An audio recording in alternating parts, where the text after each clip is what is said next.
we had 2 run-throughs. You can see you're going to see a bit of both of them. So what is the backstory to Biomutant?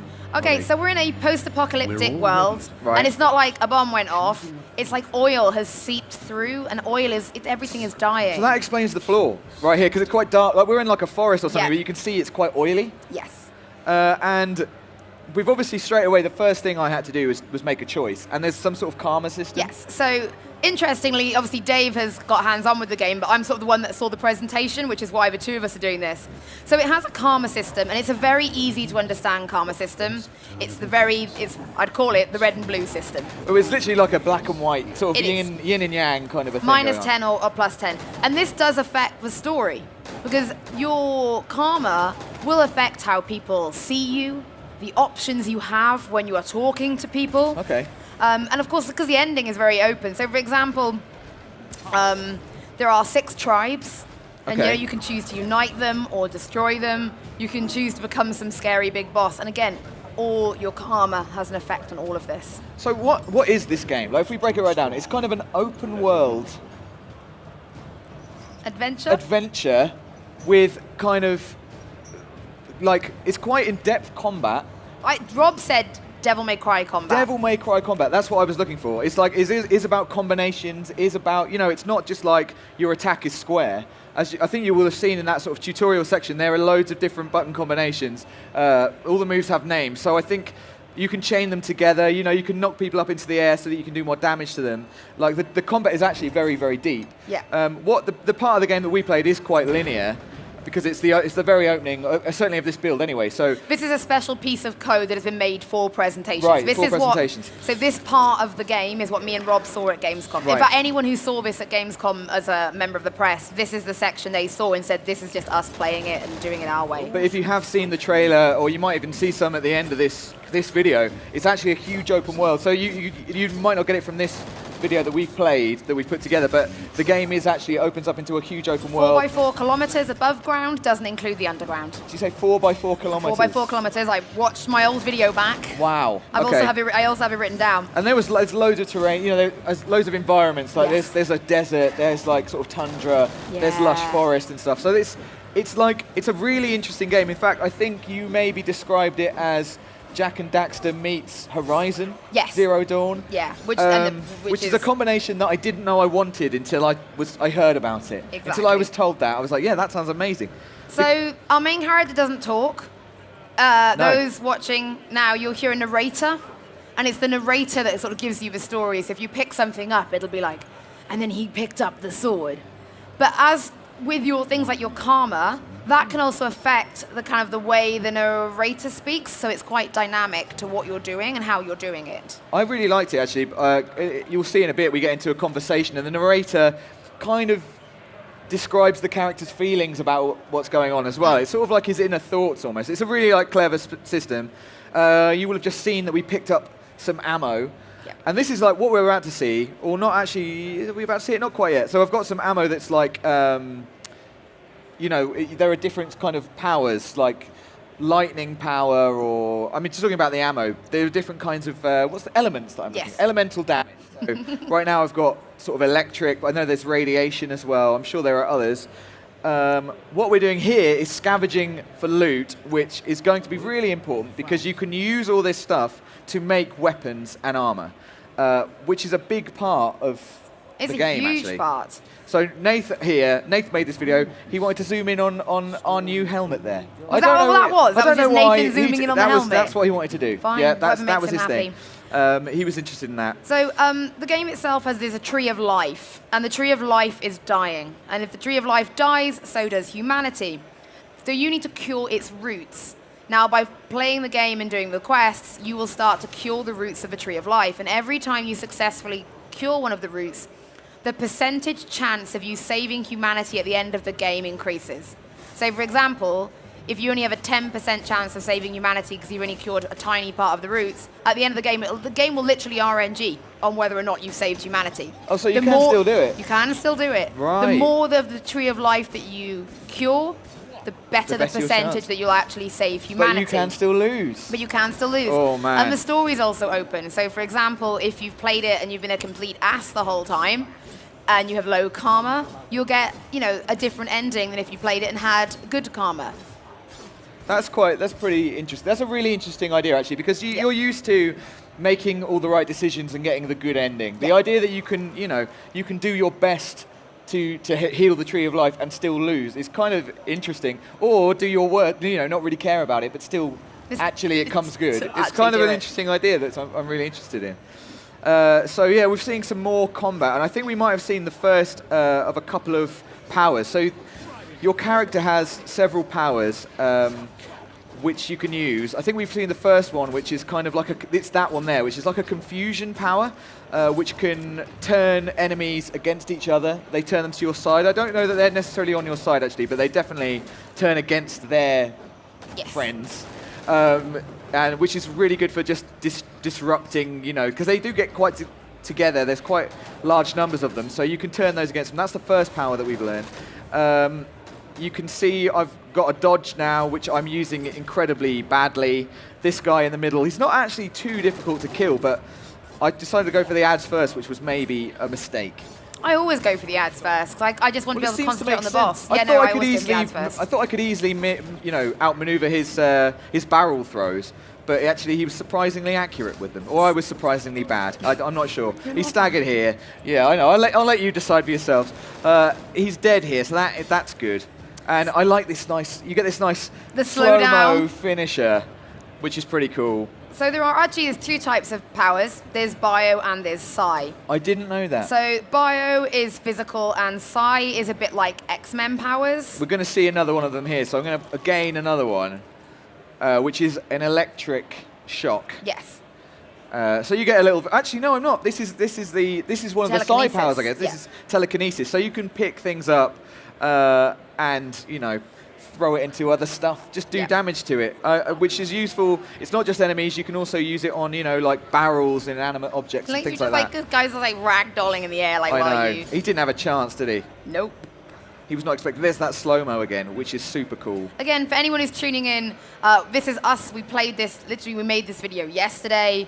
It is Dave playing, which is why we're not playing it live. The game is very early in development. It's great that we got code, but because of that, we can't play it live. It is pre-alpha. This is a special build made for showing at events. So you can tell it's me playing because I'm not that good. I will say the guy who did demo it from the studio when I saw it at Gamescom did do really well. He did better. Well, the developer did better, Holly. That's what you're telling me. Well, yeah. Well, okay, that's fair enough. So different kinds of enemies here, like another big guy, but he had a shield. You have to break the shield before you can do any damage. I don't think he can succumb to any of your powers until you've taken down his shield, which makes sense. I think you can shoot these barrels. You can actually, you can see it sort of auto-locked on. I should explain that there's a ranged attack and a melee attack, so you've got a sword and guns, and you can lock on with the right stick, so you can choose which enemy you're attacking at, which time. I am not good at it, and as I said, as Rob described it as Devil May Cry. This is where you can see the Devil May Cry style combat. It's getting them into the air, getting to the combos, mid-combos, switching out to guns, bringing in the two-handed. Exactly, it's mixing it, as you say, between the ranged and the melee, and when you get really good with this game, I think you're going to see some amazing combos. You're going to see some really acrobatic kills, and people just doing crazy things. I mean, I'm still learning the powers there. I just picked that guy up for a laugh because, just because I could. Well, one of the other powers you just saw there when you saw the moths on the screen, that's one of your other side powers. You spew moths. Yeah, that's the confusion sort of power that kind of like takes them over, or I'm not sure how you describe it. Now we're going to see something which is really, really interesting, which I was sort of talking about earlier. This is the workshop, where you take all those parts that you've collected so far in the game and you put them together to form a weapon of some kind. So I'm doing it randomly here. At the moment, that's all you can do, I think. It's just randomize your weapon. You just press triangle. It puts all the parts you've got together in different ways. And you can see all the different stats that you've created. Great. I mean, you can guess I'm going to choose this weapon. I'm pretty sure I choose something like that because it just looks so incredibly cool. But yeah, so you're rolling different stats all the time. This is what I'm talking about. I mean, I think that's a bit of a stop sign, maybe a bit of like a chainsaw or something. Wrench. Yes, I want that. So that's my two-handed sword that I've made. And that's just from all bits that I've found throughout the world, which is pretty interesting. Yeah. You can do the same with ranged weapons.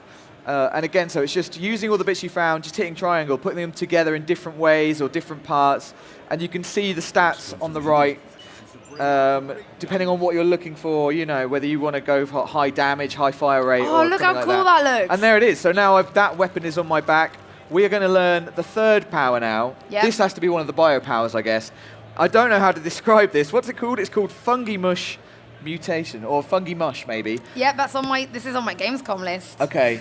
Do you want to talk about it? Yeah, so with the fungi, you can use it in sort of 2 different ways. So you can put it down like this and use it to help you traverse the world, find secret, gain access to new places. But then you can also use it in battle as well. Yeah. So you can actually use it against It's enemies. so mad in battle. I got to be honest, I really enjoyed that this power can be used for problem solving. So I noticed that there was a chest over there. I used them to jump so over cool. to jump over the gap and get to the chest of loot. I think that's my favourite way to use this power. In combat, it's just absolutely mad. Yeah. Because the mushrooms just grow up underneath people and just throw them into the air, and if you've got a couple down, they just bounce between them. They're completely helpless, which is pretty fun. This is the last power that I was talking about, the Key Spark power, which is just basically lightning. Yeah, and it looks just, I love that it's sort of, I love the zap, and you can sort of have the X-ray when you're zapping them. It looks It's cool, really isn't cool. it? I don't know how to describe this art style. There's a number of things. I love that they have like this sort of, you know, comic book style, pow, zap stuff that comes up. So this is actually, this is the first sort of like friendly character we've seen. I think it's the only one we're going to meet in this video. The guy in the wheelchair there. Now, what is his name? He's got a great name. It's something like Out of Date. I think he's called Out of Date. And I'm trying to save him. So this must be one of the tribes you're talking about. Yes. You can see I've got to just defeat these tribe members to save him. He's having a bit of a hard time. He's having a bit of a battle of his own. I'm starting to get to grips with the combat here. I'm going to be honest, it started a little bit button mashy, but there's the mushroom power. It knocks him into the air. For a combo, stunning, lovely. So I can't wait to see this game as it progresses, because if this is how the combat is looking pre-alpha, it is going to be exactly delicious. And as I said, you know, I've started off quite button mashy. When you understand the powers and how you can chain them all together, and you understand the enemies, and maybe you know that you need to mind control that one and stick that one up in the air and take him out of the action, people are just going to do amazing things. So yeah. That was basically, now I've made my new friend. I think we're learning basically here about healing the Tree of Life. Yes, this is where he teaches you how to heal the Tree of Life. I've got a different mask there. It's the weirdest mask. I don't know why I've made that choice. And so you can see there's conversation tree. This is the RPG element. There is conversation with the NPCs, you know, and then there's the karma system as well. As you said, it's not just be good and you win, be bad and you lose. No, it's not like that. There's little things called nanos. They're what you're trying to find. They're the things that can eat away at the rot that is killing the Tree of Life. Yes. So you need to find the nanos. And there's different ways of doing it. There are 5 routes to heal, and then each one of those breaks down even further. Right. So there could potentially be 10 parts to 1/5. Got you. One of the 5. So we've made it out of the underground. This is our first sort of look at the open world. It's got an amazing skyline. You can see the planet with the rings is just amazing. Now, we were told that if you can see it out here, you can walk to it. Right. So it's in that 4x4 kilometre square. And then, like you said, there's underground as well. This is amazing. I mean, mark your territory, it said. I don't know what I was expecting, but I guess he is an animal. So he marks his territory in the only way he knows how, with some sort of bioluminescent liquid, shall we say. You're so polite, Dave. I know. And I'm pretty sure this was basically the end of the area that I was able to see. Yes. Get a very tantalizing look, sadly, at the open world. A very tantalizing look at this terrifying beast. Cerberus. Which I didn't fight. And I think we're going to see maybe a little bit of the outro, which is bits of the trailer, possibly. And you can get an idea for the variation of the world. It looks absolutely incredible, and I can't wait to get out there and explore it. I mean, there's so many unanswered questions here. Like there's these vehicles. I think we might see like a hand vehicle, like a clockwork hand. I think there's going to be some like problem solving with. You see like a sundial in a minute. It's absolutely. I mean, what is that? Is the sundial, which I'm hoping is some sort of problem solving? Dinka Tota. I know. But There's yeah, an airship. Look at that. I mean, we're really lucky. Like I said, we haven't been able to play it live because it is still so early in development, but everything you've just seen prior to this, as we playing the trailer now, was Dave playing back at the Access office. Yeah, so exactly. we were so happy that we were able to show that. Again, it's pre-alpha. The game is so early in development. It's really ambitious. Yes. It's really ambitious, and I want to follow it quite closely. There are 'cause mechs in the game. I mean, Of course what there is are. Wonder going Woman's on? also What's giant that giant worm. worm?